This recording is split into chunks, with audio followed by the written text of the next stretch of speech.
This program brought to you by Expert United Marine and the Gulf International Trading Group.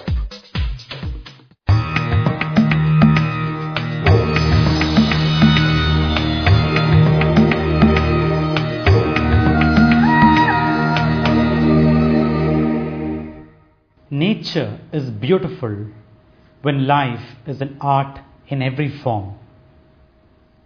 Yoga is a culmination of nature within every form of life in this world of nature.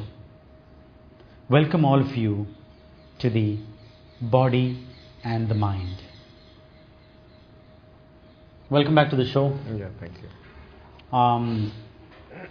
There's one thing which I've noticed and I've been craving to ask you, maybe from several episodes. I think this is the right time. Let me tilt my body a little bit. We've been having this photograph in the background of every shoot that we take. Yeah. So what is the significance of this picture? Is this a Shivlinga, this one? No, actually, we say there are 7 main chakras in the human body. Mm-hmm. There is something called we call it as the main 7 chakras. They're all whirlpool of energies. Basically, if you observe, the 8 chakras in the body, we call it as the bindu. Bindu is the pineal gland.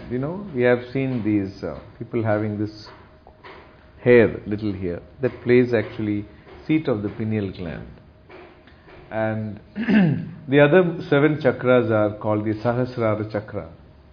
That's the crown, Sahasrara chakra. Then we have the Agnya chakra, we have the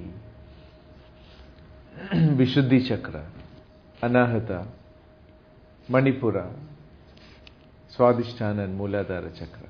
These are the 7 other chakras.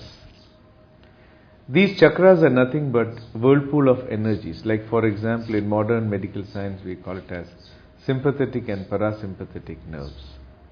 So starting from the base, from the starting of the back of the head, the spine, it links here together. Again here it crosses, it crosses, it crosses, like that it settles down. These whirlpool of energy, they have different current also. It said the lowest Mooladhara chakra has 220 kilovolt of current. The Swadhisthana chakra is 440 kilovolt of current. That's why when you sit in Vajrasana, this connects the major connection between the brain and the Vajra Nadi.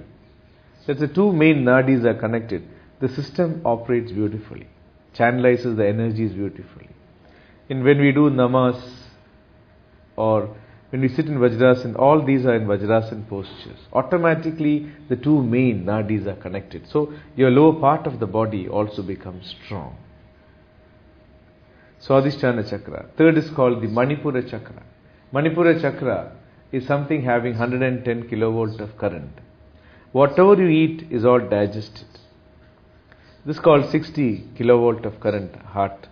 Continuously the heart operates like, for example, in a day 5,000 to 10,000 liters of blood it purifies.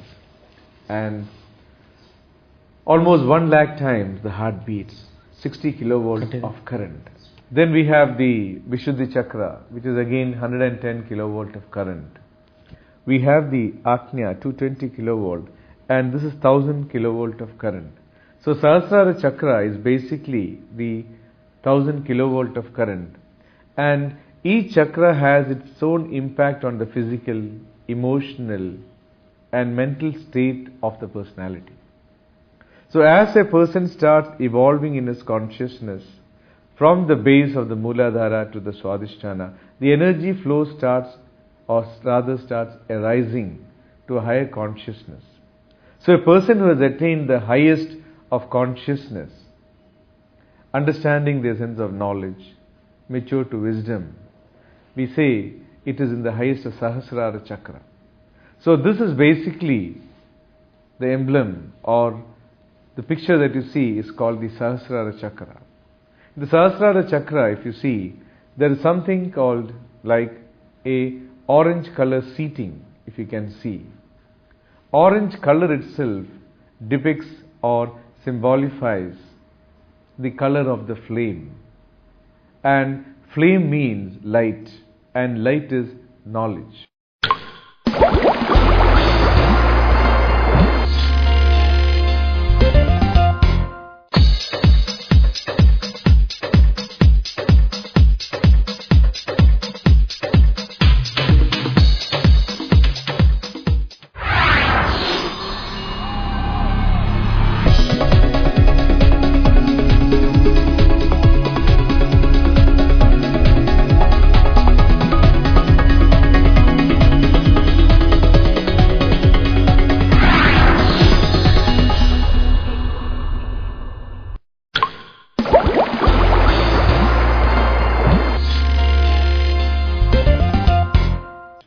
A person who has attained the highest of knowledge, we say he is in the seat of wisdom. When he is in the seat of wisdom, the consciousness is in the purity of consciousness can be seen. The consciousness is highly evolved. But every person has their own negative and positive tendencies or nature. But a person who has attained the highest of his consciousness, automatically the negativities are absolutely well managed, we can see. So when you see the seat of wisdom, along with the purity of the consciousness, you can see the blue light depicts the negativities, but it is absolutely well managed in the highest of potential energy, wherein the positive or the purity of the consciousness goes beyond the negativities, and you can see the white effulgence above the blue lining. This all comes with the seat of wisdom, that's why the orange color again. And such a person who has attained the higher level of his purity in consciousness, wherever he is, you can see the effulgence of white light pervading his whole being of knowledge and wisdom that he carries along with him. And the thousand petal lotus that we see in the Sahasrara Chakra are the personifications of the different characteristics of the personality, because the greatest wealth of a human being is not money or materialistic wealth, but the greatest of the personalities of the wealth is characteristics of humility, simplicity, perseverance, fearlessness, strength, courage. Like this, 1,000 types of different attributes are there in a personality. So this chakra actually represents the highest of personification that a person has evolved in his consciousness, and this is called the Sahasrara Chakra. Now why this attains this form, we call it as a Shivalinga, is because even an atomic reactor in the highest of potential energy, it all attains this form. This attaining of this form in the highest of potential energy is what depicts this shape of Shivalinga. That's why it's a highly potent energy which is there in that form. So that's why it is seen to be, or rather said to be, a Shivalinga. Shiva means what? It is the energy that is there in every human being that brings in changes in a continuous pattern all the time. It has no beginning and no end. The only permanent thing which is there in this world is change. And that is why this energy represents the highest of potential energy in the consciousness of a person who has attained the purity of his consciousness and who has highly evolved to that higher state. That's the meaning of that. Now talking about the lotus petals, you said you have 1,000 in numbers. Why this standard of 1,000 in numbers? Why not 2,000, 3,000, 4,000? It has been evolved to understand this is the current that is available. It's not like you can opt it and make it 2,000 or 3,000. It is available to every human being, and this much of current is there. For example, we say this has 220 kilovolt of current. Now, sometimes you can see people sometimes turning, or even just by looking, they bend the rods. To bend that rod, that much of current has to be there to bend. If your mind is doing it, automatically it shows your mind has achieved that capacity or capability to bend. So that by understanding the power of the mind, you have understood that this much of capacity the mind has. So it has understood, and this, what you have understood is, this brain has 1,000 kilovolt of current. You can't extend it to 2000 or 3. It is the availability of current in every human being. And if you really look to it, we hardly use, even the greatest scientists used only 4% of his brain. See, we are like, you may be asking, why not we have 2000 or 3000? Actually, even this 1000, if you observe, it's like we all have a beautiful palace, but we do not know what all is there in it. We come, we'll squat in one corner of the palace, live, eat, sleep, drink, whatever we do, and live in the corner, and then we go. We are not even utilizing a part of it. It's available. God has given us that capacity, but we are not utilizing that capacity. Even if you see this Sahasrara Chakra, it says, from the gross level of consciousness, from the thinking about, initially we think about only existence, artha, kama, dharma, moksha. These are all different level of consciousness evolution. So initially we look to the basic necessities.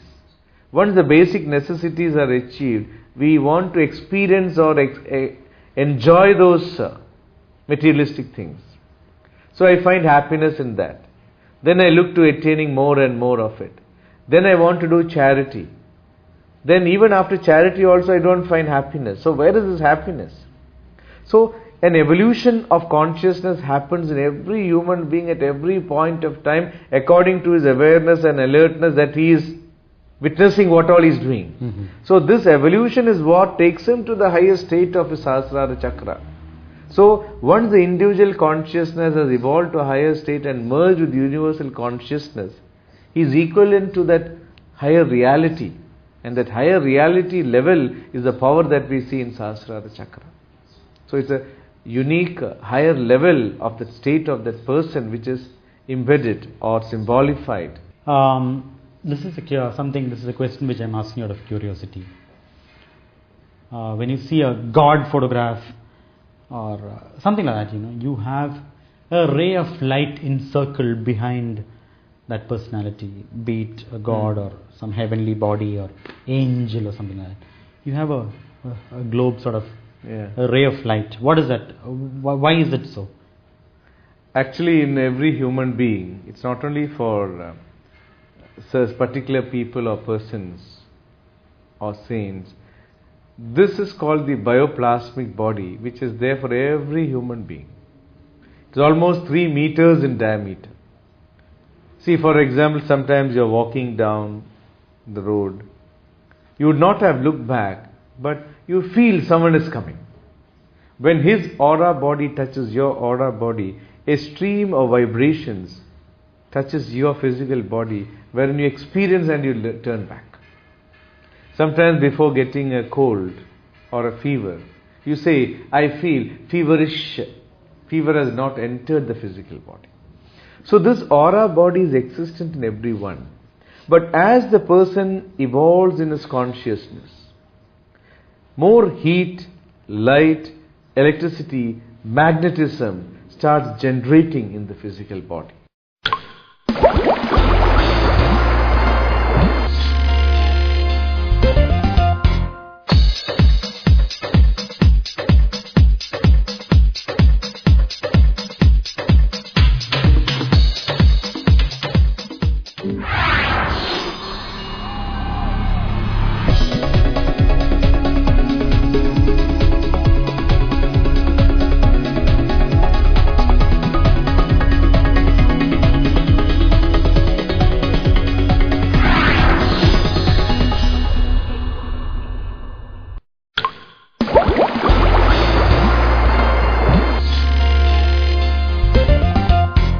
This is seen in the aura body also very clearly. So these are people who can see the symbolifying factor of emancipation of light emerging from them. Because whatever a common man is today is because of his ignorance. Mm-hmm. As you start evolving more and more and more into the knowledge, the real essence of light starts manifesting from within. So this light is what is depicted or seen also in the external bioplasmic body of that person. That is the reason for this light. because we are all source of light. But because of our ignorance or darknesses, we are not understanding the essence of light. So does the power of that circle or the brightness of that light depends from personality to personality? 100%. It depends on person to person. As you start evolving into a higher light, higher consciousness or knowledge, what happens is your aura body also shows the emancipation or evolution of the consciousness, which is shown in a stream of brightness of the light. That's what it is. All of us can have it. So the more and more we start evolving, the more and more heat, light, electricity, magnetism, you can see the real essence of light coming up from within, and it shows in the bioplasmic body very clearly. That's why you see it. We've heard about this Rekhi healing techniques. Is Rekhi a son or a daughter of yoga? Okay. Actually, there are two energies operating in the world.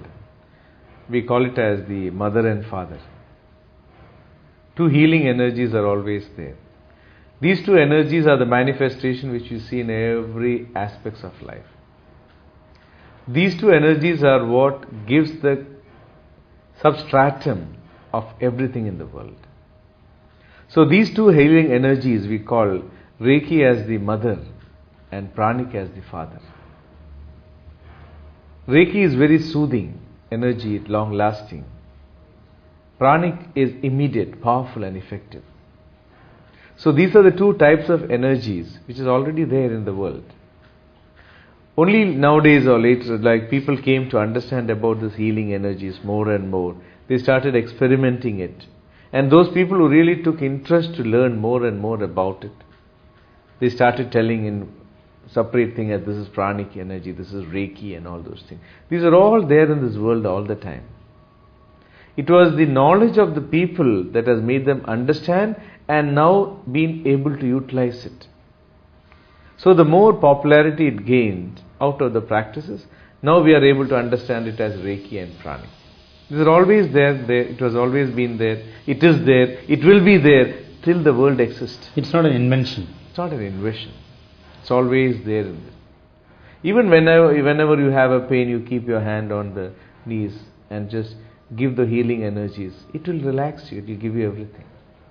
You don't have to learn Rekhi or Panic for that. It's already existent in you. Whenever you have a pain on the knees, close your eyes and give the healing energies. Say, I am sorry for what I have done, overstrained you. Please, I am there with you. You support it mentally, automatically it will come back to good health. The power is there within us. Only we have now started realizing the powers, because the people came to know and understand about it now, recently, when people started working on it more and more. So it's always been there, it will be there throughout. Mm-hmm. This is a beautiful knowledge. Is it part of yoga? See, this is all again healing energy is yoga only. Yoga is something, this is all energy in you. Energy is always in you. For example, you say, I have to eat. Eating is a process, but your wanting is already existing there. You cannot say, my wanting was not there, but I eat. No. It's already been there, it will be there. That wanting is what makes you get things, achieve things. So whenever I am sick, I want to come out of it. Like how you want to eat, I want to come out of it. So healing energies are there all the time. But knowing about the wanting is more important. So now you know what I want, that's it. And you are working to achieve it in a much faster pace. Your knowledge on the subject is good now. That's it. There's nothing like it has suddenly come into the world. No. It has been there, it will be there. It's a part of the... See, yoga, as I told you, is an energy or a knowledge which is there in this world from nature, contributed by nature. With all the healing, everything. Only we, as we were like monkeys with diamonds in our hands. We did not know the value until someone told about it, discovered about it, and then now we are working on it. So whoever has brought into this knowledge, who has been developing it, and still there are so many researches being done by people. So each one, like we are all a part of nature. So as a son and daughters of nature, we are bringing the knowledge back into nature. We cannot say thousands of years saints. Today whoever is trying to discuss, they are also saints philosophers, teachers. They're also contributing again to the world for the next generations to come. So it's an ever growing knowledge which is there, transcending a different point of time through different people. So this is a beautiful essence that is a never-ending process. It's all there in this world of. What changes has yoga undergone since its inception? Actually, there is nothing as inception in yoga, Yoga has been there, it will be there, and as long as the world is there, this knowledge is there. It's like, there are so many universities, but I don't go to any university. Then I say, I cannot say there is no knowledge. If you go to that particular place and you want to have your earnestness of gaining the knowledge is there, you will get the knowledge. The problem is, we don't utilize it, nor do we ask about anything about it. It's like always a may I help you counter, always there. See, anything you ask, you gain. You get something, you have value for it. So yoga has been there, it will be there. You have to inquire about it. So whoever tries to gain more and more and more knowledge about it, always will get more and more and more into it. So changes are there. Changes are there means the awareness on the knowledge is expanding. But the original remains the same. Original and the thing is always there. It is universally, transcendently, it is always there. But our attunement to that knowledge is what we are determining as it is evolving or something. There is nothing as evolution. It is already there, existent. It is my awareness to the subject which has been limited, but it is growing in the limited state to the unlimited state. So the knowledge is always, like physics or chemistry or math, knowledge about it is always there. It is we who try to understand it more and more and more, and as I discover, there's nothing as discovered, it is an existent fact. It's a knowledge. Likewise, knowledge about health, your breath, is all there. People from different points of time has understood. And today you can also gain more and more knowledge about, because it's already existing in the world as electromagnetic waves all the time. It is we who have to become an instrument to receive the knowledge and transcend to the world. So each one has to become an instrument to receive the knowledge. That can come with our personal sadhana, with our personal practice, having the initiative, determination, and a feeling of how we need to give the best to the world.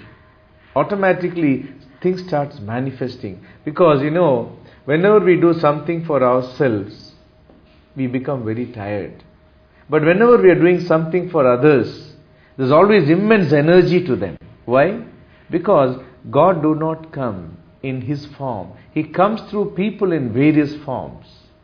So at any given point of time, something comes unique.